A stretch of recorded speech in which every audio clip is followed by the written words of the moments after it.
أعوذ بالله من الشيطان الرجيم بسم الله الرحمن الرحيم الحمد لله والصلاة والسلام على رسول الله وعلى آله وصحبه ومن والاه أما بعد.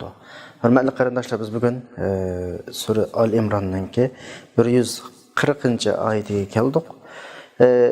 Söz Sure Uhud vaqasi haqida ketyapti. Uhud vaqasidagi ba'zi dars savaqlardan Allah subhanahu va taolo bizga bir biliklarni bir bo'lgandan keyin yana masala Uhudning ta'siriga qaytib davotdu astag'izu billah yamsaskum qarhun faqat massal qawma qarhun mislu wa tilka al-ayyam nudawiluha bayna an-nas wa liya'lama Allahu alladhina amanu wa yattakhidha minkum shuhada wallahu la yuhibbuz zalimin. Agar sizlarga mashta bir alam yorlanish yetgan bo'lsa, buni bek cho'ngab ketmanglar, bek egri kelib ketmasin sizlarga. Chunki avlaga bundan ilgari o'xshash ashta dard azob yetgan o'lg'ama o'xshash. Ulama adam sizlarga adam. Bu kunlar biz kishilar o'tirib buni aylantirib turamiz. Ba'zi o g'alba qildi, ba'zi bu g'alba qildi. Unda boshqa Alloh subhanahu va taolo haqiqiy iymonda ching turganlarni hujjat pok bilan o'tirga olib chiqish uchun va oranglardan shahidlarni tanlab elish uchun Alloh subhanahu va taolo zolimlarni yaxshi ko'rmaydi. Oyatdagi qisqacha tarjima mazmuni shu qarindoshlar. Biz oyatga diqqat qilganimizda yamsaskum qarhun massa pilisi qo'llanilgan oyatda, ya'ni sizlarga bir alam yorlanish yetsa deb tarjima qildim ya. Mushu yetsa degan so'z haqida biz ilgirki bir oyatdan to'xtalganda qilgan. Mushu bir odamga bir ishning yetishi odatda isqobat deb buni deb o'tgan. Lamasa andikin massa. Mushu bir necha xil ifodasi bor buningki. Isqoba voyaga yetkazib bir alamlik, dardlik ichiga o'tgan shaklda bir narsaning tegishi, yetishi. Lamasa bo'lib qolsa, bunda bir narsaning tegishi orqali bir narsaning yetishi. Endi massa bo'lib qolsa nima bo'lsa, inson his qilmasdan bir dard alamlarning insonga qana qilishi, kelishi bo'ladi. Aslida ma'nosi shu. Oyatdagi qarhun degan so'z jarohat, yorlanish degan ma'noda. Yana bir o'qilish shakli va buning shivisi va yana bir o'qilish holati va qurhun deydi. Qurhun mush jarohatlangan o'rindanki achchimdal og'riq azobini qurhun deydi. Ya'ni birisi qarhun, birisi qurhun ma'no jihatda yaqin. Endi Qur'oni Karimda bir narsani deb qo'yish to'g'ri keladi. Anlamakka, qaramakka bulapma bizliqi, arab bo'lmagan millatlar lug'atdan aqtasak ma'nosi o'xshash chiqadigan so'zlar va ammo ma'nosi arab tilida inchikilgan vaqtda ma'nosi o'xshamaydigan chiqib qoladi. Masalan, qarash, ko'rish degan so'zni ifodalaydigan bir qancha so'z bor. Masalan, ra'a arab tilida, nazara, lamaha, ramaqa, rana qatorliq bir qancha so'zni lug'atdan aqtasanglar hammasini ko'rish, qarash deb chiqadi tarjimasi. Biz shuna o'xshaydi deb udullarni kessak bo'lmaydi. Chunki Uyg'urchada o'xshash shaklda tarjima qilgan bilan aslidagi arabchada ifodalashda farq bor. Masalan, ramaqa desa, ko'zning quyruqi bilan qarash. Bir odamga bunda yondan ko'zning quyruqi bilan qarasa, buni arabchada ramaqa ifodalaydi. Lekin lug'atda nima deydi? Qarash deb tarjima qilib qo'ydi. Lamaha desa yiroqdan qarashni ko'rsatadi. Rana desa uzun, bunda bir tikilib, bunda bir xil qarash degandek har xil ma'nosi. Undan boshqa masalan yana bir misol olsam, o'ltirdi degan so'zningki lug'atdan aqtasanglar ikki xil so'zi bor. Birisi jalasa, birisi qa'ada. Lug'atda ikkilisini o'tadi. Biz shu lug'atda o'tadi o'gandikin deblam o'tadi deb tushunamiz bu ikkili so'zni. Amaliyotda buni ifodalaydigan ma'nosi farqlanadi. Birisi jalasa yatqan odamning o'rnidan qopib o'tag'ini jalasa bo'lsa, qa'ada urtug'an odamningki o'ltag'ini qa'ada bo'ladi. Bu yerdagi qarhunmu, qurhunmu gerçi ikkalisi lafzi o'xshashda qilgan bilan ma'nosida biroz farq bor. Masalan, shu shir degan so'zning bir necha yuz xil ifodalanish shakli bor. Lug'atga qarasanglar, asad, g'azanfar, lays, qasvara va rabal degandek yo'l shir atalg'usning nurg'un nimasi bor, yo'lbos atalg'usninki atal ifodalanishlar bor. Lekin bularning hammasi lug'atda yo'lbos deb chiqarib qilgan bilan, ammo aslida yo'lbosning har holatlari, shirning har holatlarini ifodalaydigan so'zlar. Endi demakchi o'g'limiz nima desa, oyatdagi har so'z shunda o'zgarsa cho'qim bir ma'no ifodalaydi. Biz shu asosda shu oyatdan qarhun o'qilishi bir yaraning o'zi bo'lsa, qurhun o'qilishi yaraning ishchidan, ya'ni yaridikning ta'siridan bo'layotgan og'ir azobini deydi deb farqlantirishimizning sababi shu. Undan keyin oyatga qarasak, oyatni azroq arabcha biladigan bolalar mana shaklda tarjima qildi. Agar sizlarga bir yaralanish, og'riq yetgan bo'lsa, a qavmga yetdi deb balaqamanda shart shaklda bog'lab tarjima qildi. Oyatning qarilayotgan ahvoli shu. Ammo bu yerda ishorat qilayotgan nuqta qaysi desanglar, musulmonlarga yetgan acı, og'riq, jarohat Uhuddagi ish. Boshqalarga yetgan o og'riq degandagi og'riq, o yaralanish olsa Badrdagi ish. O'tgan zamondagi ishni kelgusidagi zamonning ishga shart qilolmaydi. Bu yerdagi maqsad nima desanglar, ya'ni tasalli bir ish. Mabak ig'rab ketgan bir ahvol var musulmonlarning ichida. Musulmonlarning kallasida Badrda nayti az sanolan jiq adamning ustidan g'alaba qildi emasmi? Shuna bir xato tuyg'u kelgan bo'lishi mumkin. Ya'ni biz musulmon bo'lganlik uchun Allah yaxshi ko'radigan banda bo'lganligimiz uchun qanday bo'lsa kirsaklam jangga g'alaba bizning deydigan bir xil tuyg'u bo'lib qolishi mumkin. Ondan keyin bu tuyg'u bilan kirgan jangda bir qitimliq umutsizlik yoki g'alaba qilinmaslik ahvoli uchirgandan keyin bek ig'ri kelib, bu qanday gap bu? Mushunchalar odamimiz o'ldi, mushunchalar qurbonliklar, mushunchalar bu nim bo'lib biz mu'min tusoq, musulmon tusoq deb bir xil üzge etkidigan ahvol oldu. Allah subhanahu wa ta'ala bularga aytadiki, ümidsizlanmanglar. Sizlar bugun bu şekilde bir nimaga uchirgan bo'lsanglar, yaralanish yoki shahid bo'lishga uchirgan bo'lsanglar, insonlarmi o'z vaqtida qanday bo'lgan?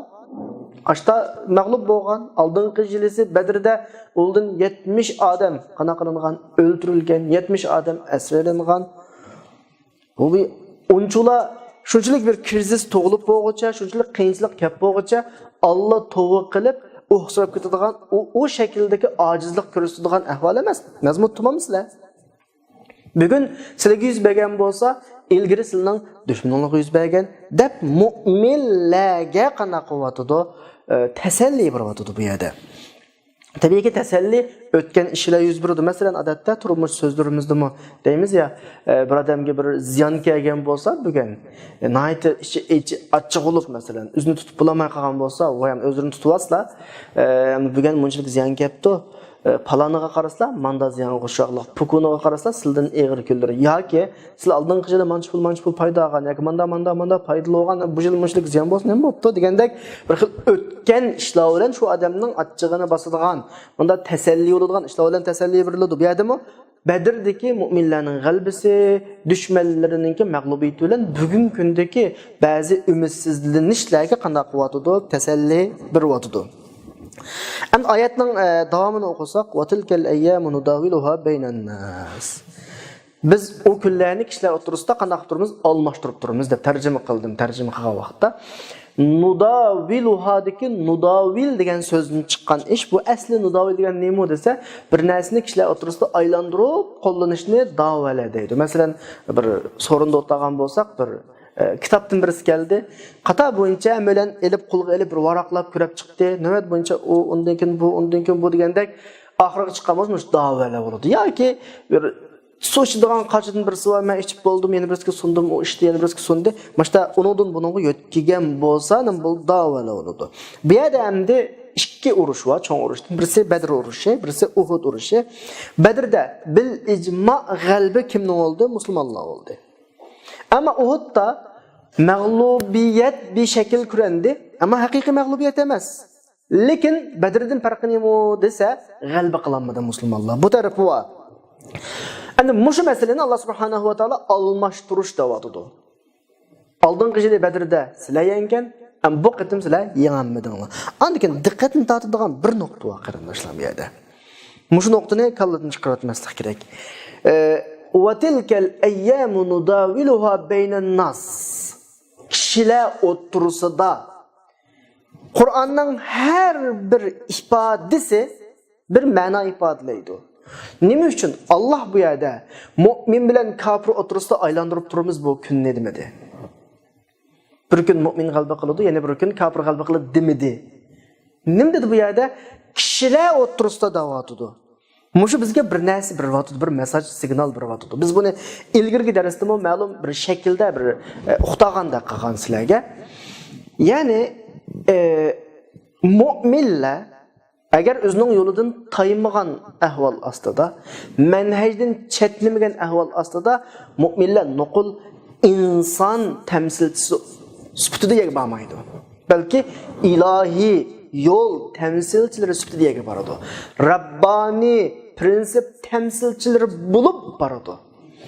İlahi temsilçiler, Rabbani yolunun temsilçileri bilen kupparlar bir yerge kelgan vaqtda asla ve asla ilahi yolunun temsilçileri yengilmeydi, Rabbani yolunun temsilçileri yengilmeydi.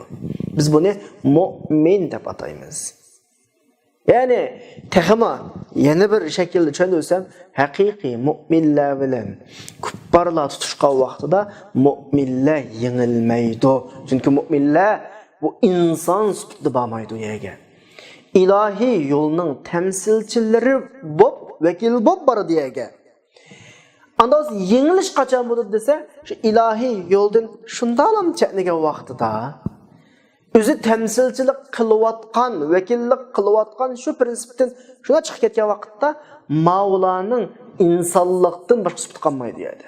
Ular vaqtda iymonning temsilchilari emas. O vaqtda qarshi kelgan ikki qo'shin ikkisi odam sifati bilan urushdi. Mav qanaqdir ilohiy yo'l, ilohiy prinsip yoki iymonning temsilchilari temsilchiligini qilolmaydi. Manda vaqtda odam sifatiga kelib qolgan vaqtda andan qanday bo'ladi desanglar, kimning kuchi yuqori shu yangadi. Maning tadbirlari, kuchlari, soni, tayyorligi kuchli bo'lsa, ma yangadi. Maning tadbirlari, soni bu yangadi. Ya'ni ba'zi u yangish, ba'zi bu yangish kuffar bilan mu'minning o'tirdi bo'lmaydi. Adam bilan adamning o'tirdi. Ya'ni ma'u kafir adam, ma'u musulmon adam. Yani adamlik vakalat, yani adamlik shaklda bo'lgan vaqtda, ya'ni o mu'minlik, iymon temsilchiligi, ilohiy yo'l temsilchiligi degan sifatlardan shuna chiqib ketib, insonlik sifati bilan bo'lgan vaqtda ondan keyin g'alba nimaga qarab bo'ladi desa, shu adamning iqtidoriga qarab kim kuchli bo'lsa shu yangadi. Oyatdiki biz bu g'alba kunlarini aylantirib turamiz degan yerda mu'min bilan kofir o'tirsida aylantirib turamiz demadi. Nima dedi? Kishilar o'tirsida. Umi kishi, bumi kishi. Umi kishiga vakillik qiladi, bumi kishiga vakillik qiladi. Na uningda ilohiy manhajning vakilligi yo'q. İlahi prinsipning, Rabbani prinsipning vakilligi yo'q, iymon vakilligi yo'q vaqtda. Agar iymon vakilligi bo'lib qolsa, asla yengilmaydi. Haqiqat batilning oldida asla va asla mag'lub bo'lmaydi. Shunga oyatda biz ashta g'alba mag'lubiyat kunlarini mu'min bilan kofir o'tirsida aylantirib turamiz demidi. Kishilar o'tirsida dedi. Sen iymon manhajidan, Rabbani prinsipdan chetnab, u yerdagi salohiyating adamlik bo'lgan vaqtida, ya'ni iymonning temsilchisi, Rabbani temsilchisi emas, bir odam salohiyat bilan bo'lgan vaqtida kimning kuchi bo'lsa shu yengadi deydi. Ma nuqta kallamizda bo'lsin qarindoshlar. Endi oyatdagi tilkal ayyam deb bir ifoda bor. Kunlar deb asl lug'at ma'nosi, lekin bu yerdagi maqsad aniqa nuqul 24 soat kun ifodasi emas, balki vaqt ifodasi. Masalan, aniqa hozir bizni bu kunlar bak tas o'tyapti bu yerdagi kunlarning maqsad vaqtimiz. Shundoq bir kun keladi. Men manda qilaman. Bu yerdagi vaqt masalasi, bu yerdagi tilkal ayyam nudawiluha degandagi ayyammi kun 24 soatlik kun maqsad emas, balki vaqt maqsad bu yerda. Masalan, Uhud'daki şu meseleni qayta tekrar eslesek, asli Uhud jangi boshlangan vaqtda g'alaba ko'rinib bo'lgan ko'zga. Shunda ko'zlari g'animatni ko'rib chekchiyib ketdi. Buluşqa tegishlik bir prinsip buzildi yerda. Chunki bu buruq xiloflik qilindi yerda. Maqsad mal dunyo bo'lib qoldi. Mashta bir buzilishdan keyin shaqida bu yerda nima yuzda odam ko'zgardi bular.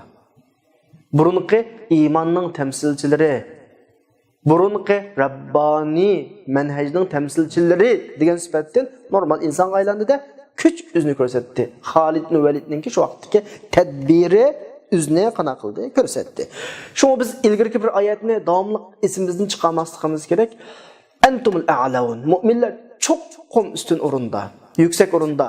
Lekin sharti nima? In kuntum mu'minin. Agar sizlar haqiqiy mu'min bo'lsangiz, iymon doirasida bo'lsangiz, iymonning tamsilchiligiga loyiq bo'lsangiz, shu vaqtda sizlar ustun. Bo'lmasa, sizlar normal odamga aylanasizlar. Normal odamga aylangandan keyin, odamlik sifatida bilan jangga kirgandan keyin, shu qaysi odamninki, kuffarning yoki musulmon bo'lsin, odamlik sifatida bilan jangga kirsizlar.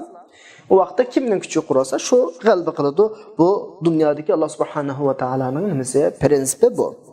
Bo'lmasa Badrda mi batdi shu Qurayshdagi Xolid ibn Validga o'xshash ixtiyorli odamlar. O vaqtda kuchi namoyon bo'lmagan. Ahzab urushlarida batdi o Xolid ibn Valid. O vaqtda kuchi namoyon bo'lmagan, chunki qarshisidagi normal odam emas avla. U iymonning tamsilchilari, ilohiy yo'lning, ilohiy prinsipning tamsilchilari. Ammo Uhudda prinsipdan xali qoldi. Prinsipdan chana chiqib ketib qoldi ya. Normal odamga aylandi. Xolid ibn Validning kuchi shu vaqtda ko'rindi qarindoshlar.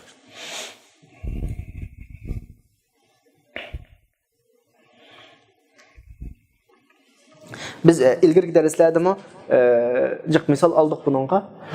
Biz bir misol insonlar o'tirisidagi masalani oydinlashtirish uchun misol olsak, valillahil masalul a'la. Kichik bola boshqalardan zarbiga uchrab, boshqalardan buzak bo'lsa, dadasidan qashqa yuguraydi endi. Dadasi madam qashqa bo'lsa, hech qanday bola qanaqlanmaydi, uni buzak qilinmaydi. Alloh subhanahu va taoloning bandalari biz. Alloh subhanahu va taoloning din başqa bizning hech yo'linchimiz yo'q. Madam biz Allohning tarafiga qaytsak, Allohning yo'liga qaytsak, bizni yengadigan asla kuch olmaydi qarindoshlar.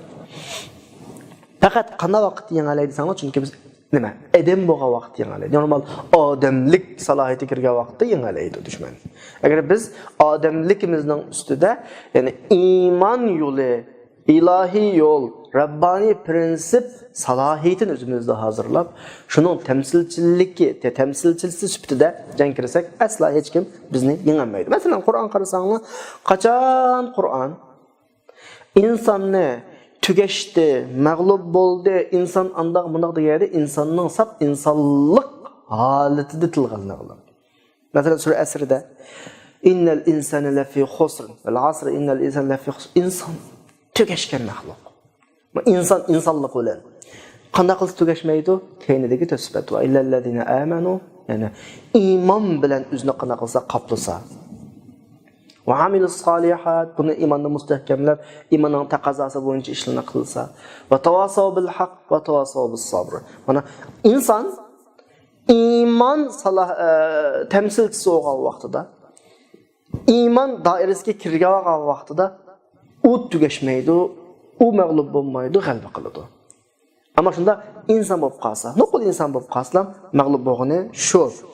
Endi bir oyatda sura Ma'arijninki 19-oyatdan 22-oyatgacha Alloh insonning naqadar ojizligini bayon qilib, innal insan xuliqa halua. Inson ojiz maxluq. Iza massahu sharru jazua. Yomonlik yetsa, bak chidamsiz davodidir. Shu ma'noda yaxshilik yetsa, bak yug'unab boshqalarni chekligidek bir holat bilan shakllanadi. Faqat va faqat illal musallin. Bular bundan mustasno namoz o'quvchilar ifodasi qo'llanilib bu yerda. Ya'ni iymon doirasiga kirganlar insonlikdagi ojizlikka uchirmaydi. Qolgan inson bo'ladi ekan. Ya'ni o'ziga iymon sifatini qo'shmasa inson, u vaqtda inson nihoyat ojiz, inson ashta bir nima deymiz hamda qattiq davxo deb qo'ydik bizning tilimizda ba'zilar. Ya'ni chidamas bir maxluq. Inson lafi xusr, tugishib atgan ziyonning ichidagi bir maxluq mana shaklda sifatlayotdi Qur'on bizni. Demak, Qur'on mutlaq insonlik nuqtasidan bizni g'alaba qilmaydiganligimizni da'vo etadi. Madam biz iymon bilan sifatlanmasak, iymon doirasiga ichiga kirmasak, bizning ishimiz chatoq qarindoshlar. Ondan keyin bu yerdagi tilkal ayyamun nudaviluha baynan nas. Biz bu kunlarni kishilar o'tirisida ashta aylantirib turamiz degani yana bir nuqtadan shu vaqtdagi mag'lub bo'lganlik hissiyotidagi tatiyotgan bir xil achchiqni qana qilish biroz paslatish. Undan keyin oyatning oxirisida nima deydi? "Val ya'lamallohu allazina amanu va yattaxiza minkum shuhada vallohu la yuhibbuz zolimin." Oyatning o'zini aniq so'zma-so'z tarjima qilsam, Alloh mu'minlarni bilish uchun Alloh azaldan biladi. Allohning ilmi azali. Burundan, azaldan bunday ishlar bulduğanlık neticesini biladi Allah subhanahu wa ta'ala. Ama mesele nima desa, o'rtaga delil pakitlik bir şekilde o'rtaga qana qilish chiqish. Bedalaki kallamızga Allah mush urushmishda bo'lmasa, ashta ahvolini ashta qilib andagan ayrılış bilmem diye bunday ish kelmaydi. Mayli urush bo'lsin, bo'lmasin, kimning iymonining chin, kimning iymonining bo'sh, hammani biladi. Ama mesele bizga nisbatan aniq paket hujjat bilan o'tirda qana qilish uchun, qo'yish uchun. Odatda normalda imtihon sinoqlar shunday shaklda keladi. Jangga kirishning oldida balkim har kim kelib o'zini qattiq pahlavon ko'rsatishi, qahramon ko'rsatishi, jang o'p qoldiga ish o'p qolsa, anda qilamiz, bunda qilamiz deb poetishi, jangga kirib qolsak dushmanning oldida mustahkam taqib eturimiz deb qana qilishi, da'volarni qilishi mumkin. Ammo amaliyotda jang kelgan vaqtdan shu vaqtida hammalarga oshkor bo'ldiki, kim qochidi, kim mustahkam turadi, kim sodiq qiladi, kim xiyonat qiladi, maslahat hammasini nimaga chiqadi, o'rtaga chiqaradi. Normal bir misol olaylik, vallahi masalal a'la. Bir maktabning mudiri kelib, bir sinfning o'qituvchisiga, amisi sinfdagi bolalardan bir imtihon olaylik. Birinci, ikinci, üçüncü, dördüncü chiqqanlarga rad bo'yicha biz mukofot taqdil desa, o'qituvchi nima deydi? Voy, men bilaman o bolalarning ahvolini, kimning sinfda birinchi, kimning ikkinchi, kimning undan keyin ekanligini bilaman. Men radlab tizib beray desa, uninga mudir unamaydi uningga. Nimishqa o'rtaliq kirishida uni qalaymaqan bo'ladi. O muallim tizib bersa, yana birlari chiqadi-ki, nima deydi? Men bundan yuqori oldim deydi. İntama elingandan keyin, natija o'rtaga chiqqandan keyin masala hammasi naiti aniq bo'ladi. Gerçi muallimning fikri to'g'ri. Muallim o'quvchilarning ahvolini biladi. Zodi muallim birinchi bo'ladi, ikkinchi bo'ladi olsun, lekin natija chiqqandan keyin ahvol boshqa, vaqt aniq pokit bo'ladi. Agar intama olmasdan tanlasa, o boshqa bo'ladi. Biz insonlarning o'tirisiga tanlash bu shaklda o'g'ayadi. Alloh subhanahu va taolo bizga qarata uningdan favqulodda yuqurilishi aniq. Tanlash shakliniki. Alloh subhanahu va taolo o'zining azaliy ilmi bilan hamma narsani bo'lgan va bo'layotgan va bundan keyin bo'ladigan narsalarni ham Alloh uni biladi. Qanaqturlik bu yerda masala Allohning bilish bilmaslik bilan faqat o'rtaga bizning oldimizga ash shaklda hujjat, pakit delillen o'rtaga qo'yish masalasi bo'ladi. Chunki inson shunday bir maxluqki, amaliy pakitsiz har qanday narsada yo'q narsalarni yoki o'ziga tava bo'lmagan narsalarni qana qilish mumkin, da'vo qilish mumkin, yoki men undaqdan deb o'kti qo'pishi mumkin. Insonning mijozi shu. Bu yerda o'zgaradigan Allohning ilmi emas, o'rtada bo'layotgan ishlar. İş qanday shaklda o'zgarsin, qaysi sabab bilan qaysi natija chiqsin, Alloh uni azal ilmida hammani biladi. Undan keyingi oyatda va yattaxiza minkum ash-shuhada. Sizlardan shahidlarni tanlashma. Yattaxiza degan fe'l Qur'oni Karimda normalda lug'atdan axtarsak tutdi deb tarjima qilindi, lekin ma'no jihatda tanlash ifodasini o'ziga olgan. Masalan, sura Nisoning 125-oyatida İbrahim alayhisalomni Allah subhanahu wa ta'ala o'ziga do'st qilib tanlagan mazmunni qana ifodalaganlik vattahadallohu İbrahima xalila ittaxaza tanladı. Yani bu tanlash masalasi. Yani şehitlarni Allah o'zi tarafiga qana qildi, tanladı. Şehitlarning martabasini qana qildi, Allah ko'tardi. Bizning yuzaki dunyoviy o'lchimiz bo'yicha o'ldi demasligimiz kerak qardoshlar. Şehitlar o'lmaydi. Şehitler jangda o'lganda qiladi, jangda o'ldirilganda qiladi. Allah subhanahu va taolaning nazarida, Allohning qishida o tirik rizq berilib turdi. Herkes muallaqı bir qabrlarni echib qo'yma shahid chirib ketdi emasmi, shahid emasmi, unda ish yo'q shahidninki. Agar bo'lib qolsa, bi havo ni'mat, Allohning mo'jizasi. Bo'lmagan taqdirda hech o shart emas. Faqat Allah Qur'oni Karimda "Va la tahsabannallazina qutilu fi sabilillahi amwat." Allah yo'lda o'ldirilganlarni o'lik deb o'ylamanglar, bal ahya'un 'inda rabbihim yurzaqun. Bu şekilde dedi. Ular Allohning qishida tirik dedi, tirik. Rizq beriladi dedi, rizq beriladi. Uning dunyo o'lchimida tiriklik, rizq alayotganning hech ifodasi bu yerda shart emas. Chunki biz yashayotgani bir bizning dunyomiz, ya'ni hayotiy dunyo. Allohning qishidagi dunyo bu dunyodan farqli o'lchimi o'xshamaydigan bir dunyo. U dunyodagi tiriklik bu dunyoda hech ta'siri bo'lish bo'lmasligi nima emas, shart emas. Shuningga shahidlarning qabrisini echib, qabrisdagi ahvolga qarab turib shahidlik yoki shahid emaslik degandek hukmlarni qilish faqat uyg'un emas qarindoshlar. Faqat Qur'onda Alloh shahidlarni tirik dedi-ya, tamam, yetdi shu, tirik. Andikan shuhada tanlash ifodasini tushundik. Shahid degan so'zning ma'nosi maydonga hozir bo'lgan yoki guvohlik bergan, shohidlik etgan degan ma'noda.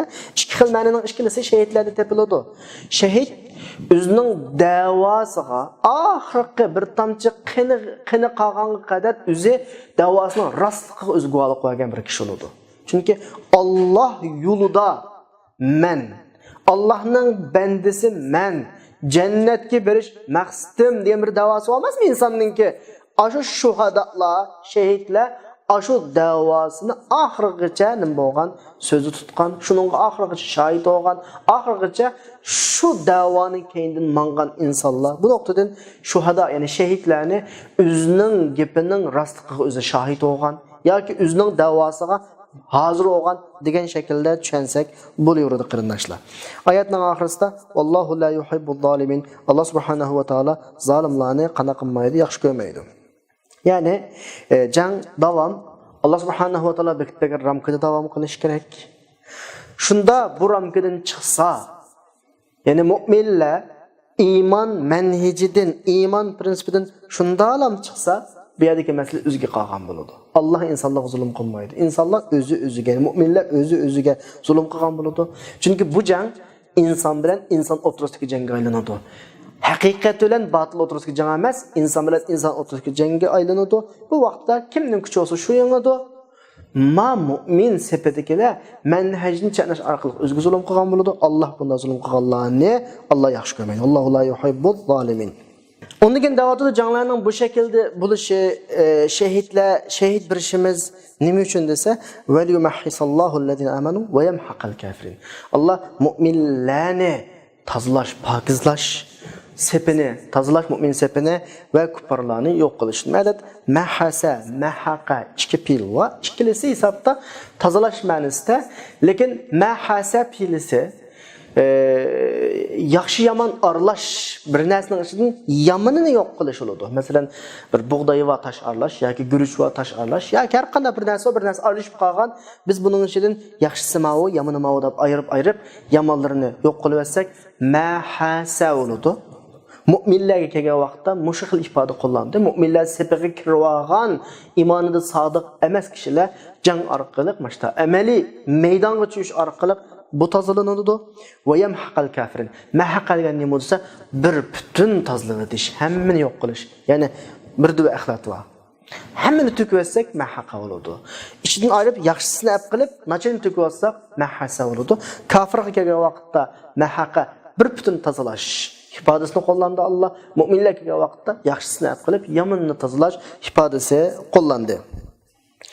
42. ayette em hasibtum en tedhulul cennete ve lemma ya'lemillahu allazina cahadu minkum ve ya'lemes sabirin. Bunun büyük bir sınav, imtihan ekanligini bizga eskartib, acaba sizlar cennetga mashtalam kirib ketamiz deb o'ylaganmi? Alloh subhanahu va taolo aranglardagi haqiqiy jihad qiladigan, oxirigacha mustahkam turadiganlarni hujjat pokit bilan o'rtaga chiqmay turib, mashtalam eg'izingizga shunday gap bilan cennetga kirib ketamiz deb o'ylaganmi? Iymon degan unda eg'izlam deyiladigan gap emas. Bu bir tajriba bo'lish kerak bu yerda. Bir imtihonga kirishing kerak, imtihondan o'tishing kerak.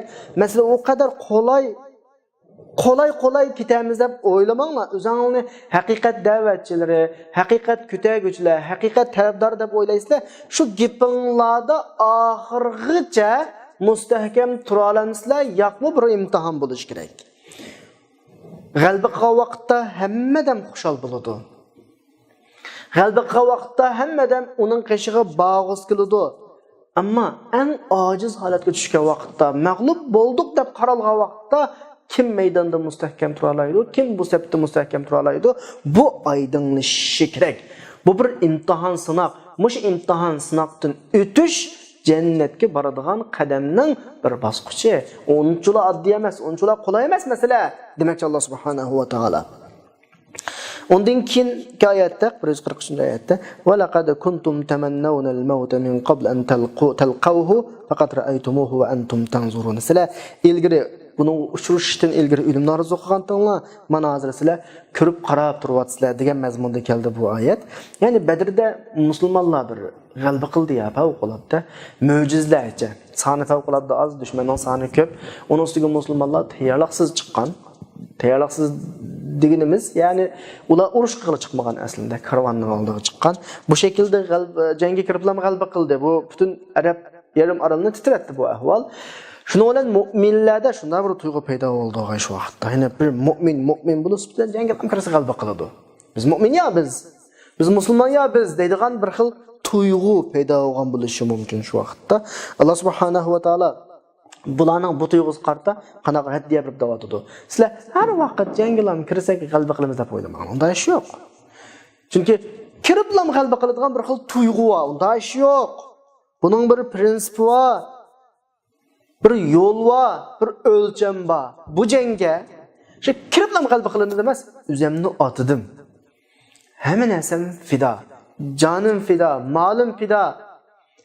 Bu yo'lga berish va yenish yo'q degan bir tuyg'u eng muhim tuyg'u.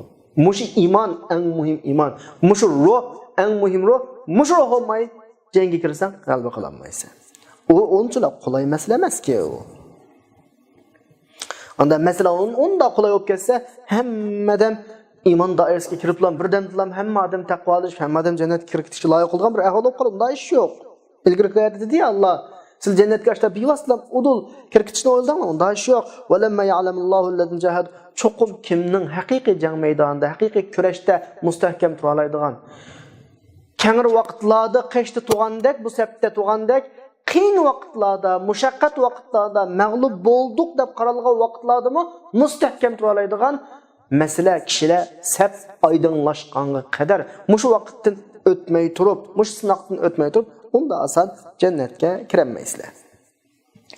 Masala hammasi g'ayb shaklda qasb bo'lmaydi. Alloh hammani biladi, lekin bu g'ayb. O'rtliq iniq bo'lish kerak. Hodisalar jang maydoni dal masalaning tarjimoni qarindoshlar. Amaliy real maydondan o'tgandan keyin masalaning hammasi o'rtaga tarjima qilinib chiqadi. G'aybdagi masalalar kishilarning ko'z oldida oshkorlanadi. Shu vaqtda kim haqning safida oxirigacha mustahkam turadi, kim shaklantiryotdi, kim oxirigacha qiyinchiliklarga bardoshlik beradi, kim yarim yo'lda bel qo'yibdi. Masalaning hammasi o'rtaga chiqadi shu vaqtda.